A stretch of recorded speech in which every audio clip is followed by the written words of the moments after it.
What if I were to tell you that one of the most dangerous things isn't necessarily food or stress or aging, it's actually the lighting inside your house. The lighting in your house might sound like a very trivial thing, and the reason why so many people don't even see this is because it's been normalized. Everyone uses it, and it doesn't even feel dangerous at all. And this one single environmental mismatch, and when I talk about mismatches, I'm talking about comparing way back in the day when our environment was very, very different compared to modern day. And out of all the mismatches, light is at the top of the list because light affects something called the circadian system. This has to do with your mood, your metabolism, your hormones, and you could be eating fine and actually exercising and sleeping enough, but still have a problem if your lighting is incorrect. Your circadian rhythm is a clock, okay? And it's controlled by light and dark signals. But you also have different clocks in different organs in the body, and they're all synced by this master clock in your brain. And so this circadian system is on a rhythm. And the most important thing about it is this one word right here, contrast. Light and dark. Way back in the day, we were exposed to very bright light during the day.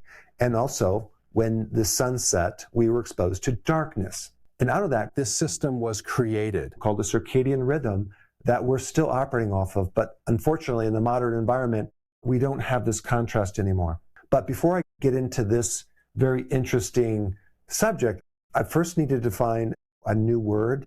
You may know it or you may not. It's called lux. And lux has to do with how bright a light is. Even in your phone, you can actually get an app, a lux meter, and you can actually measure how much brightness from a light is hitting this surface right here or on your body if you hold it very closely. When we get into the outdoors and you're being exposed to the sun, depending on where you are, and if there's clouds out, you might be exposed to 10,000 to up to 100,000 lux. On an overcast day, that goes down to 2,000 to 10,000. When you're indoors, it can go from 100 to 500, sometimes even more, depending on the lights that you're exposed to. At nighttime, using your phone or watching your TV, that can be between 300 and 1,000 lux. When you're outside and you're exposed to the moonlight, it's very tiny lux, 0.1. Okay, it's almost nothing. And then we have other things like your fireplace, which is like 50, very, very small amounts of lux. Because of the current modern day lighting situation, we have created the absolute worst environment for our human brains that ever was. And we created this artificial environment where the days are very dim, but the nights are very bright. We also have filtered sunlight through glass because glass is insulated with a gas that prevents UV and infrared. This lack of light signal tells the brain it's not daytime, okay? That's the signal that our brains get. Then at night, we have overhead LEDs. In one of the rooms in my house, we actually have all these LED lights, very bright, very unnatural. And then you have TVs, phones, tablets, very strong signals that tell our brains to stay alert and stay awake. So during the morning part of the day, we don't have the signals to wake up. Yet at night, we do have the signals to wake up. So that's what I mean by contrast. Everything is kind of grayed out, kind of neutralized. There's no big, huge difference between morning and night. It's kind of the same, but usually at night, you have to turn the lights up because it gets dark outside. So this is creating not just a mild problem for our brain, it's creating a major problem for our brain. Even if you compare that to staying up late, it doesn't even compare. This lack of contrast is much more damaging to our circadian waves. Historically, humans have been outside in the bright light. Farmers are outside a great majority of the day. And even when we had winters, when the days were shorter and it got dark sooner, we still had campfires, we had fire. At night, which is very non-disruptive, it's very low lux. So modern day, dark days, bright lights, huge disruption. This affects melatonin release. Melatonin is a hormone that tells you it's time to go to sleep, I'm tired, and it helps you get to sleep. So melatonin is either delayed or it's blunted. You have a problem with cortisol because cortisol is triggered by blue light. And you might lie in bed for 7 or 8 hours, but the depth of sleep is missing. When you go to bed at night, you go through 4 cycles of sleep, from a superficial to a deeper sleep. Most people don't even get close to the capacity of what they really need with the deep, restful sleep. This affects metabolism, it affects insulin, it affects blood sugar, but it really affects a person's mood, anxiety, depression. I mean, I've had patients who ate perfectly, exercised consistently, but they didn't sleep well. And that's the thing that stopped them from losing weight. There's also a lot of data on this. I'm going to put some research down below. Brighter nighttime light exposure and risk for type 2 diabetes. When you're outside during the day in the sun, getting the bright light, this is what your body needs. And even your blood sugar will be better just from that. Regardless of what you eat, it's going to help your blood sugar to a certain degree. Whereas evening bright lights worsen your blood sugar. And then on top of that, at night, what do people do? They snack, they graze. Terrible, deadly combination. So in other words, light can have a huge impact on your metabolism.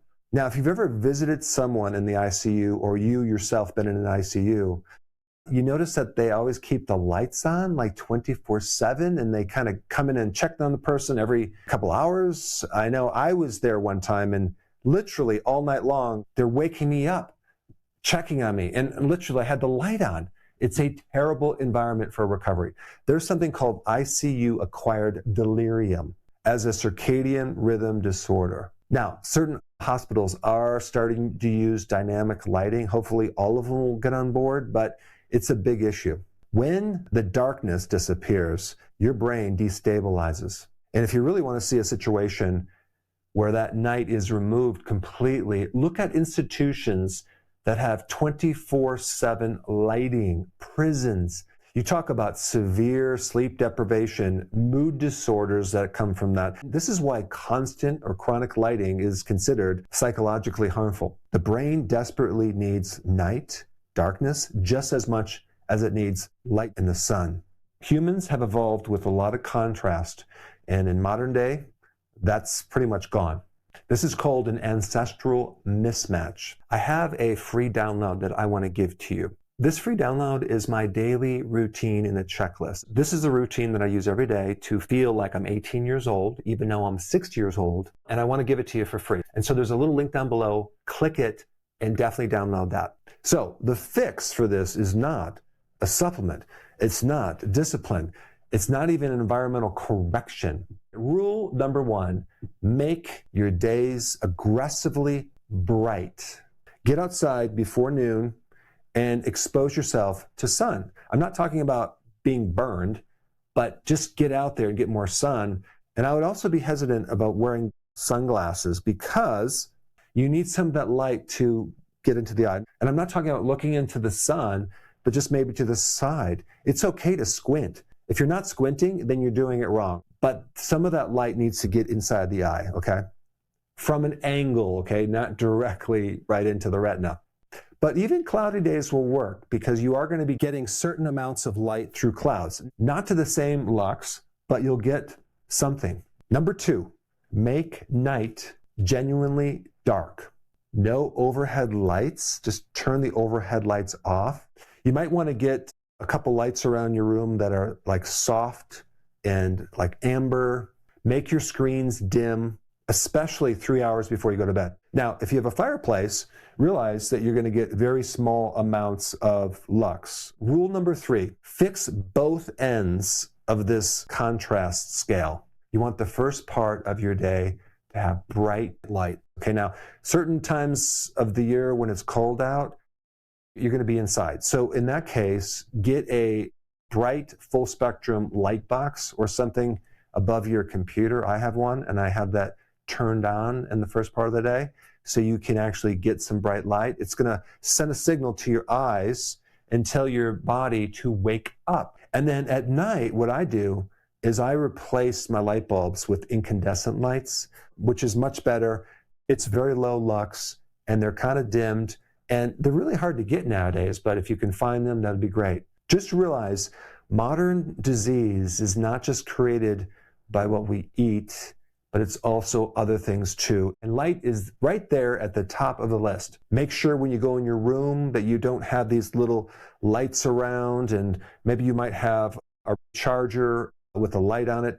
Cover up those lights. This is probably the lowest hanging fruit, the easiest thing to do to create the biggest impact on not just how long you sleep, but the quality of sleep, how deep you sleep, how you feel, your mood, how you feel when you wake up, your metabolism, your hormones, your cognitive function, because the lack of contrast creates the opposite effect. Now, since I'm talking about light, I did an interview with this doctor on light that is literally mind-blowing, the benefit of sunlight. If you haven't seen that, you have to watch it. I put that video up right here. Check it out.